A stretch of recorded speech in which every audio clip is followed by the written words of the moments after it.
All right, take take your Mike's time. pass. Take your time, Andrea. It's okay. There we go. All right, we're being recorded. Hopefully people will call back in, back where we were, dependents. So keep in mind now you're going to get two recordings of this training call. The one with Mike's introduction and what we just briefly talked about, and the rest of the training call. So I apologize for that. The thing is that I used Mike's GoToMeeting and Mike forgot, it looks like, and he closed GoToMeeting on his end, and that closed it for all of us. Since most of these training calls I do are for Mike. Okay, so here we go, dependents. I think I was at dependents. I imported all the current dependents that we have, so because I did get new census from Jennifer, so the current census in the database shouldn't include, well, it probably does because they do have turnover. Most of the terminated employees should have been cleared out of the system, and we have new employees and who's at each location. And I put back in dependents, and I put back in the current plans so that it shows under the existing benefits. You know, Carrie keeps telling us that dependent and spouse social securities aren't required, but Cigna tells us a different story. So as best you can, always collect the spouse and dependent socials and date of birth. And they want all the employees, of course, to sign off that they receive their medical plan summary of benefit coverage. They're posted on our UVille site. I think all the location managers have been given them. You guys also have the SBC of it, so please just go ahead and email it to the employees. I would not spend time printing them because they're like 8 pages long, or 12 pages, however many pages. But if they have emails, email it, or I'll select the option that they still need to receive their SBC, because you'll have one of those sentence statements that they have to sign off on that they have their SBC.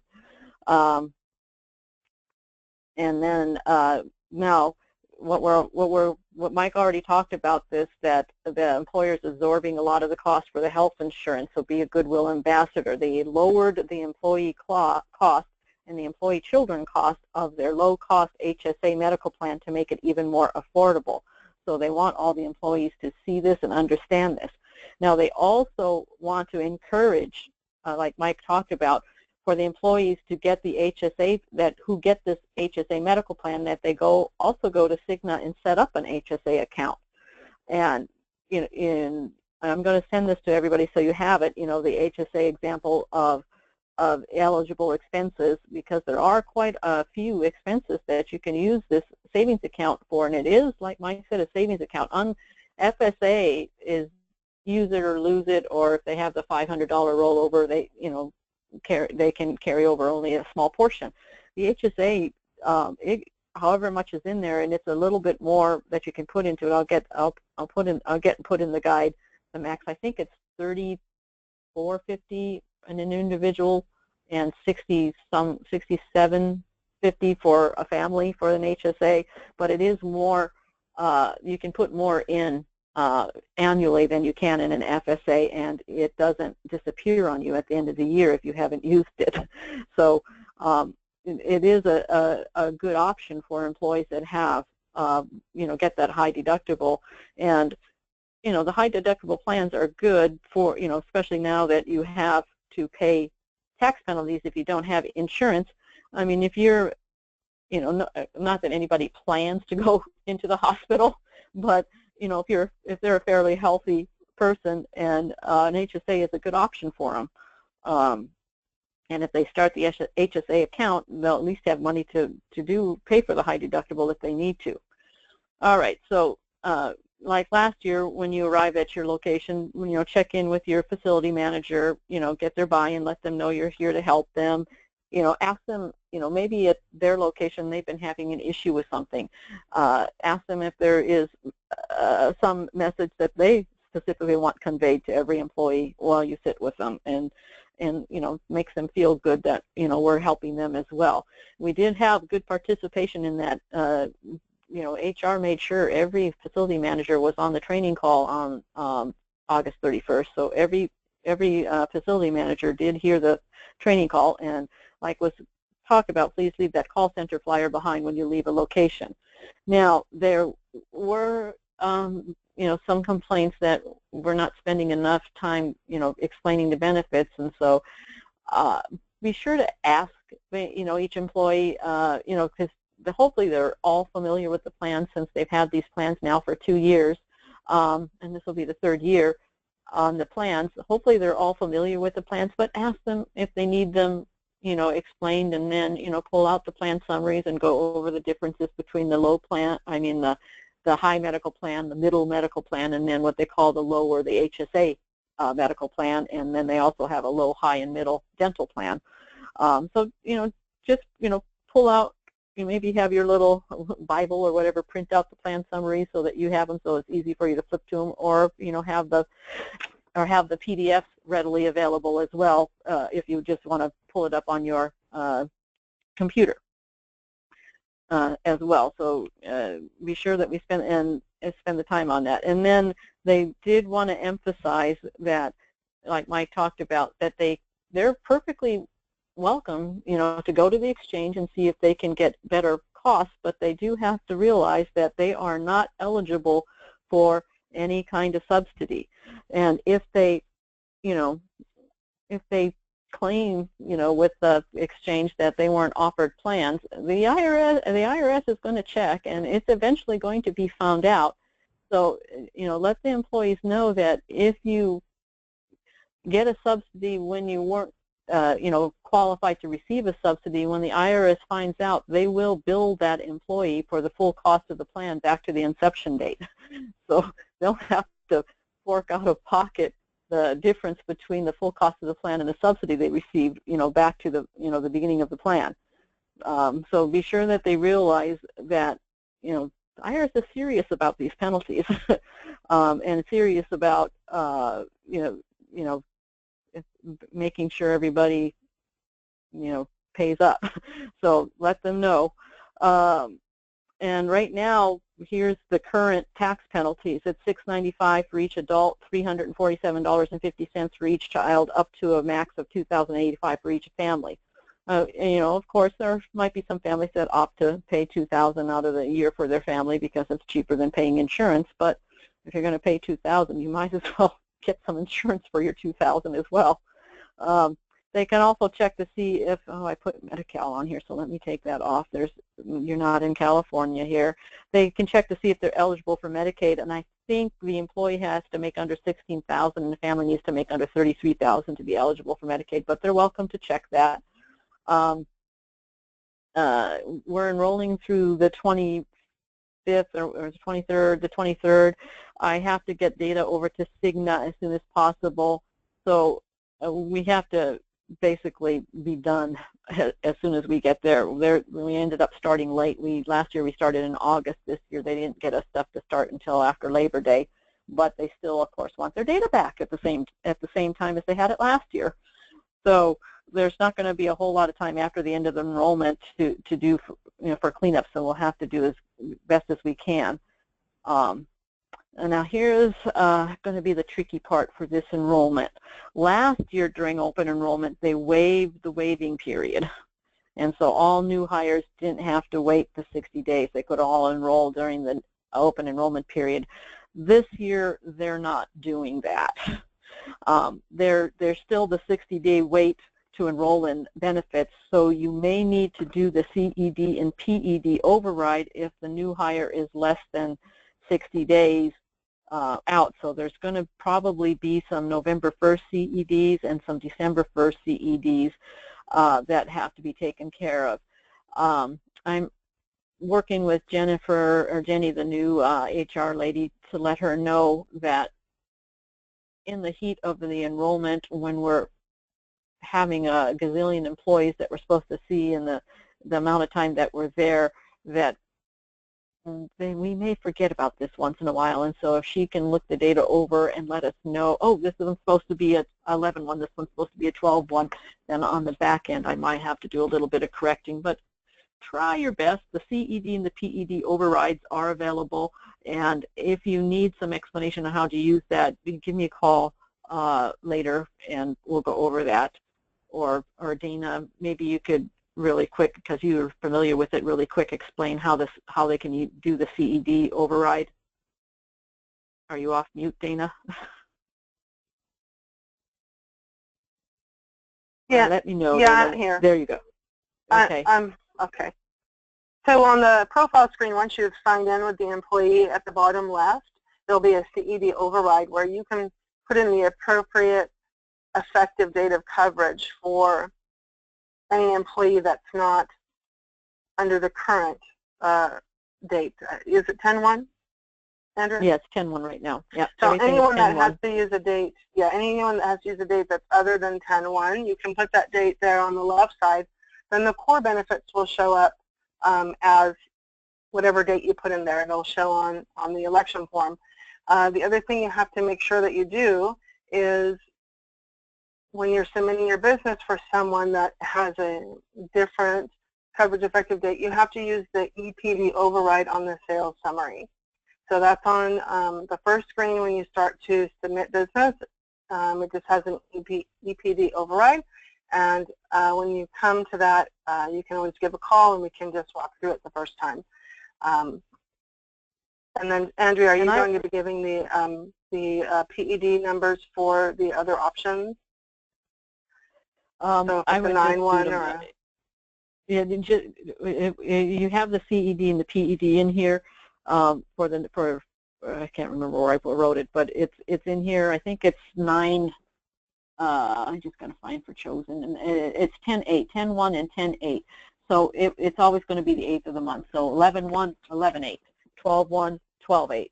So it makes it easy because account services keeps it the same each month because we see a lot of new hires on this group. So if you have to do the override, see where to and submit that one. Anyone that has an override, don't submit it with all your other sales summaries. Just create a separate sales summary for anybody that has an override. So that way, in account services, they can see the override too. Manual entry of, although I did get location, I did get a new census for each location. Invariably, I'm sure there's going to be somebody that you have to enter, but be sure to get approval. Don't enter anybody without approval from the location manager to be sure they're eligible, because some employees, they think they're eligible, but maybe they're not. So we need to have approval from that. And domestic partners are recognized already. So all full-time eligible, all full-time employees are eligible that work 30 hours or more. The waiting period is not waived for this open enrollment period, so they still have their 60-day probation period. New hires after open enrollment are eligible the first of the month following 60 days. So you have to change the CED and PED as needed for the new hires. Products are not new, but all the existing benefits are not going to show on the election form. They're only going to show, like I said, up under the existing benefit tab. So you will have to, first thing you'd want to do with every employee is open up that existing benefit tab so that you can start going through the benefits and asking if they want to keep. The big change, of course, is that Cigna has, the HSA plan has lowered the premiums for that employee and the employee children. They're certainly trying to make it easy for families. Employees will, they're retaining their personal ID number. The group number, it says it's changing to 338228, but I think it's the same as last year, but it's still there. And by October 1st, they're supposed to be able to go online and download a nude card, and hard copies will be mailed out. It might be a little bit later this year, that's the goal, but because the enrollment's not ending until the 23rd, it could be shortly after the 1st before they are able to do that.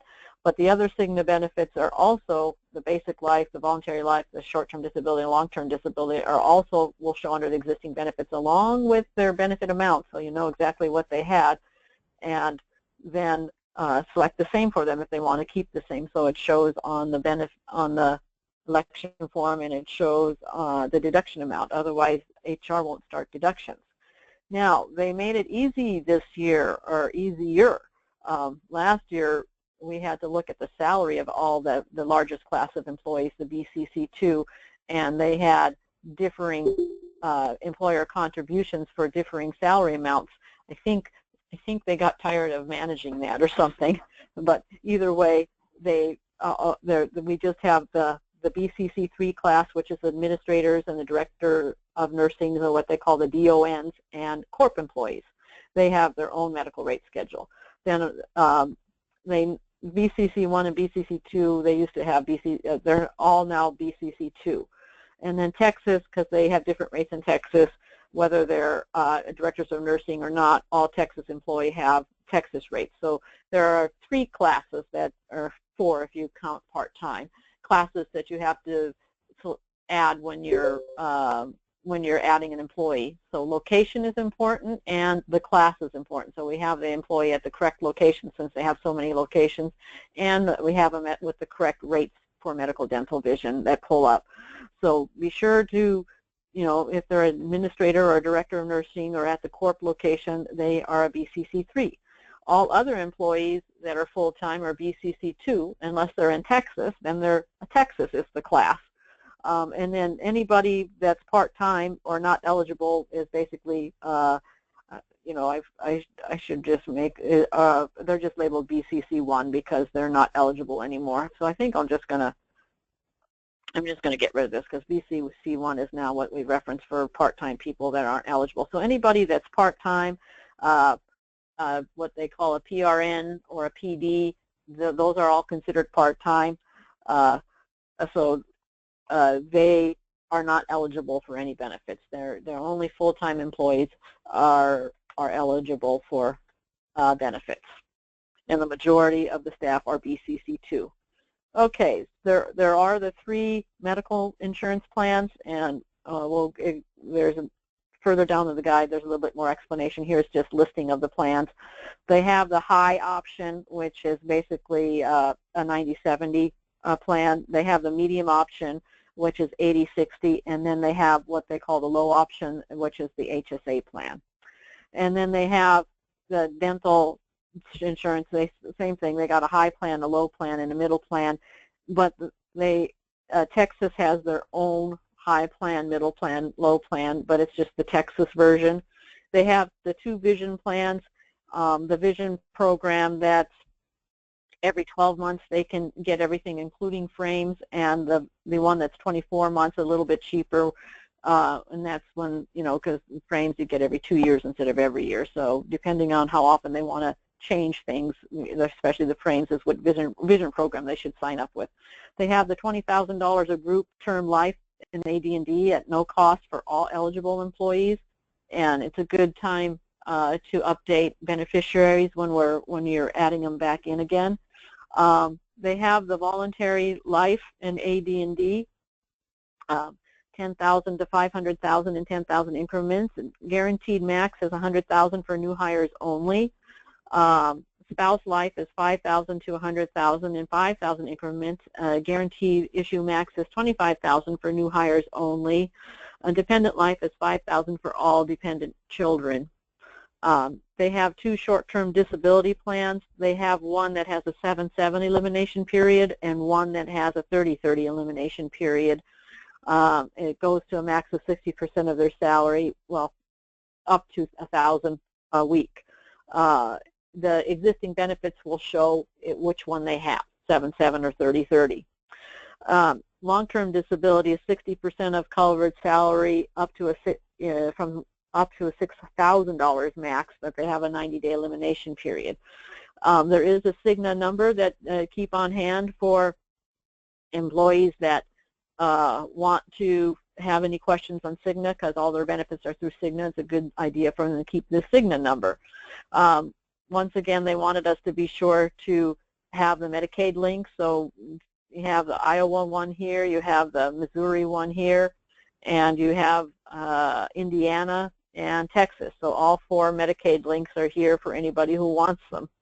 The pre-enrollment materials were emailed to all the location managers, the flyers and posters on September 1st, and some are going out today, and the managers had their call on the 31st. Remember, for all plans, the out-of-network will, of course, cost more. So here's the, a couple little basics. You can get more information on the SBC and the plan summary. I just put, a few of the basics here.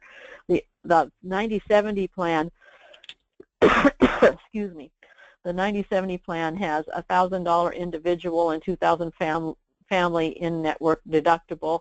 Out-of-pocket max is $3,000 for an individual, $6,000 for a family. The doctor's office copay is $30. Outpatient surgery is 10% coinsurance. Hospital stay is 10% coinsurance. And the prescriptions are $10 generic, $35 brand, $60 non-preferred.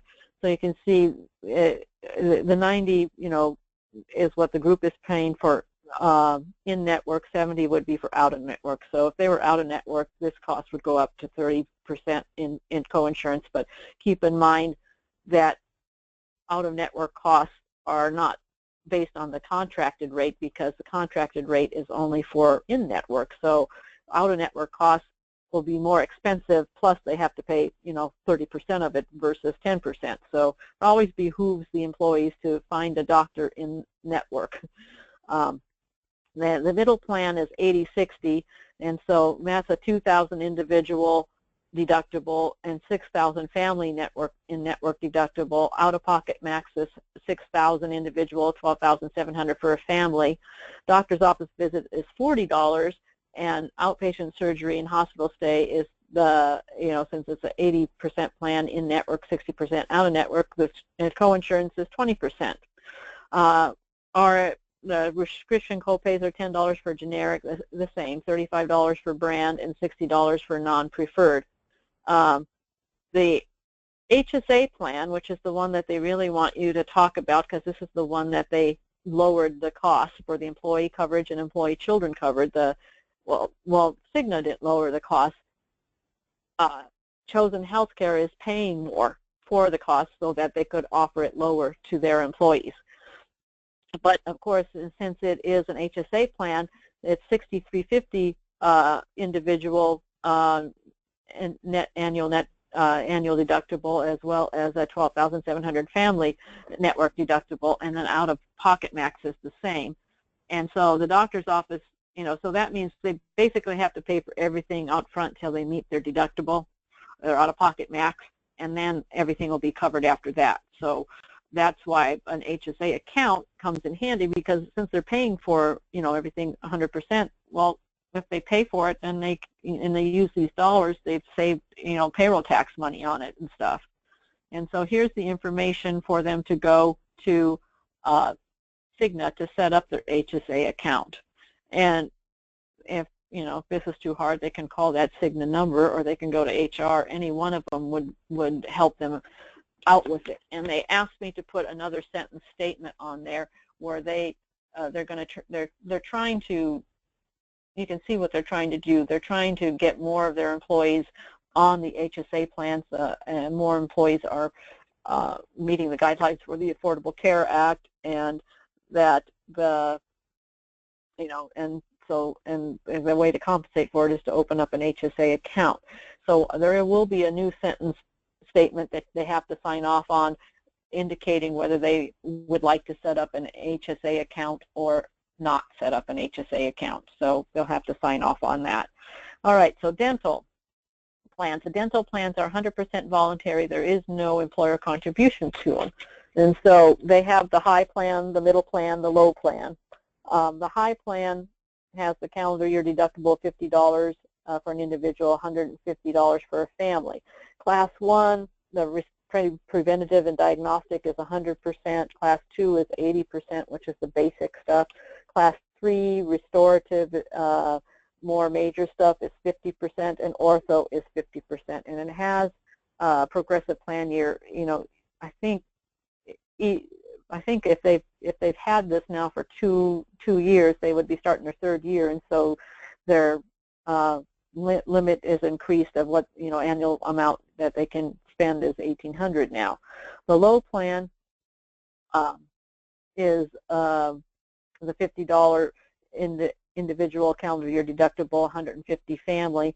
The class 1 always has to be preventative and diagnostic, always has to be 100% covered, And then Class 2, the basic restorative, is 50% of expenses only up to $1,000 max annual, and there is no Class 3 or Class 4 coverage on the low plan. So there's no ortho, there's no major stuff on the low plan. The middle plan is the same thing, calendar year deductible.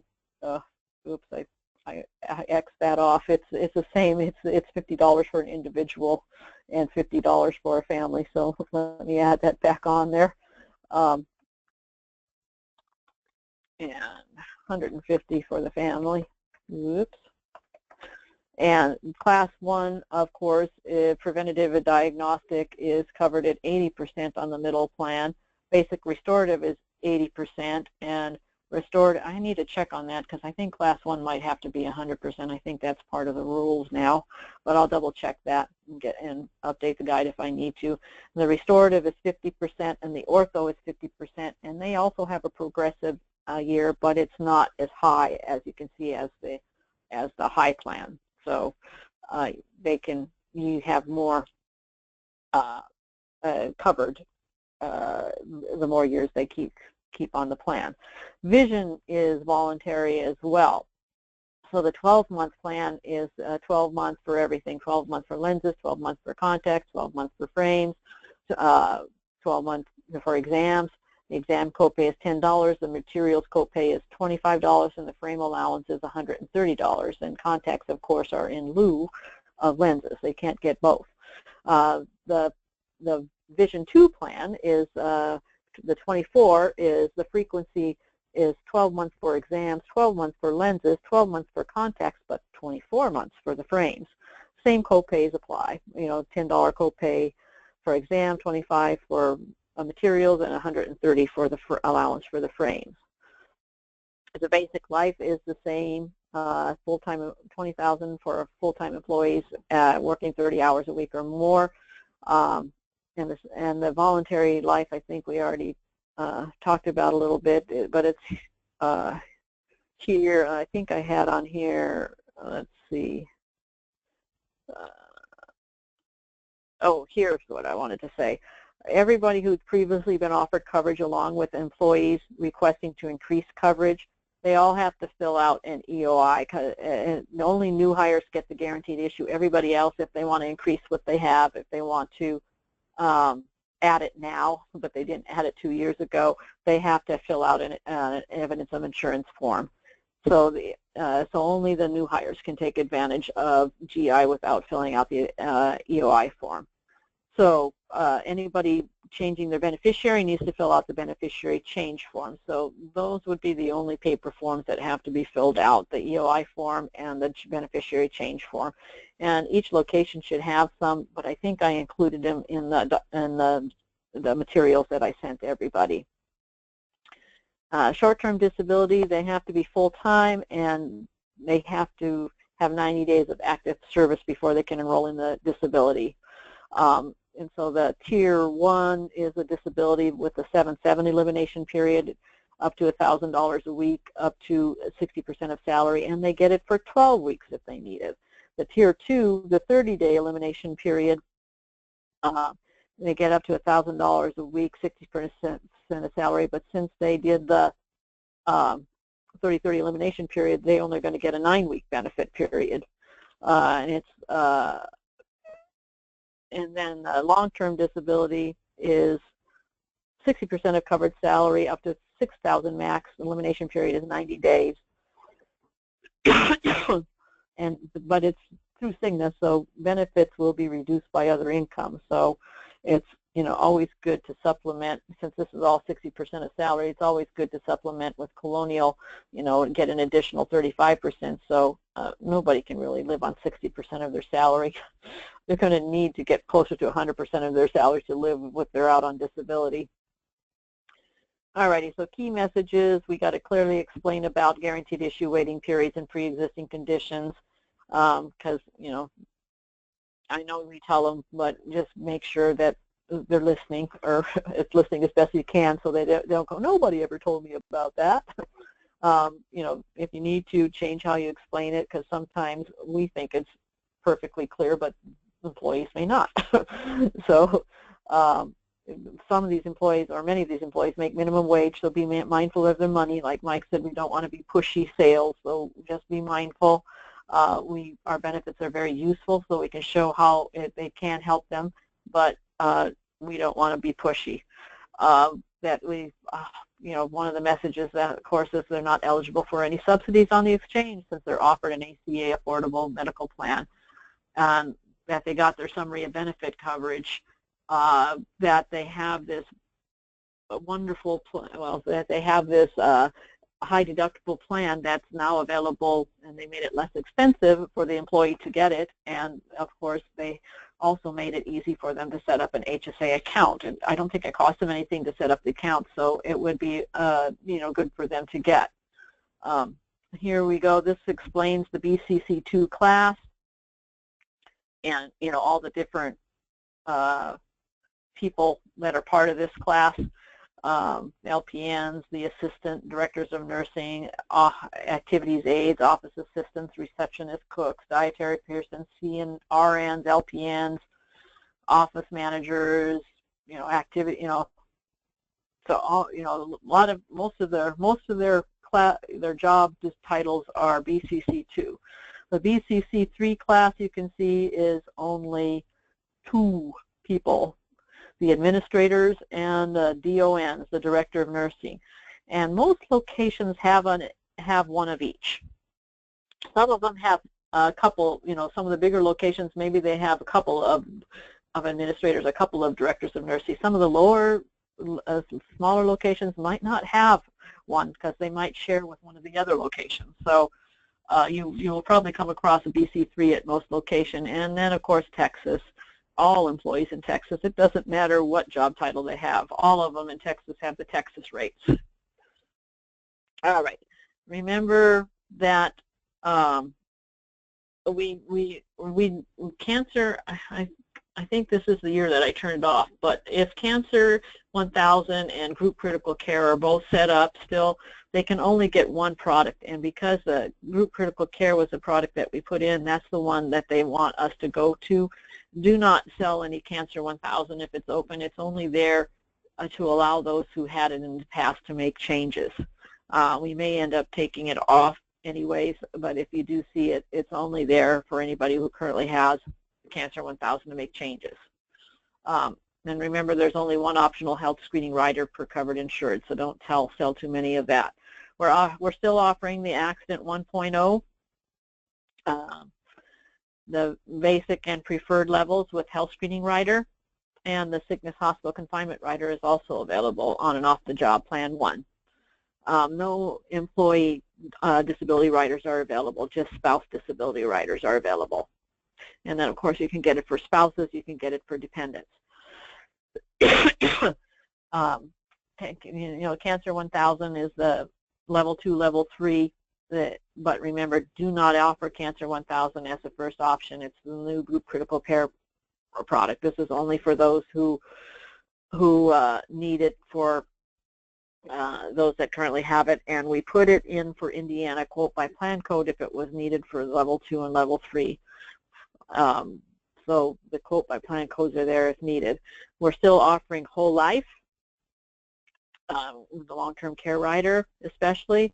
There's upfront GI for new hires at $22 a week up to $100,000. We're still offering the universal life as well, and that has the long-term care rider. And then the Group Critical Care, we're offering the Plan 1, which has the critical illness, the cancer benefits to $500 in the 12-month cancer care treatment plan. And it has, of course, the subsequent diagnosis and its full critical care coverage. And the $50 health screening benefit is on there. There's no employer contribution. There's upfront GI is $20,000 face amount for new hires only now. I think I forgot to put that. It says all employees, but that was last year. I forgot to change that. So this is for new hires. There we go. All righty. And of course, standard pre-existing conditions will apply. Let me get rid of the stuff that doesn't belong there anymore because we don't have any more exceptions. And remember not to offer cancer in both. And then there's the group medical bridge. We're still offering the plan 2, $500 hospital confinement, $1,000 hospital confinement, or $2,000 hospital confinement. And the outpatient option 1, $500 for tier 1, $1,000 for tier 2. And the optional, and of course there's guaranteed issue, but pre-X applies. There's no employer contributions. So there's optional employer benefit chosen was the health screening rider, and they also chose the second-day subsequent diagnosis rider for the group medical bridge. And then Mike's contact, my contact, Shani. Shani's still there as a senior client manager, but she wasn't as involved this year because it happened so quick. They basically told us a week ago, oh yeah, didn't we tell you? We want you to go meet with everybody. We have to have those signatures. Oh, can we go, really? Okay. All righty, does anybody have any questions on any of the plans? Colonial or core?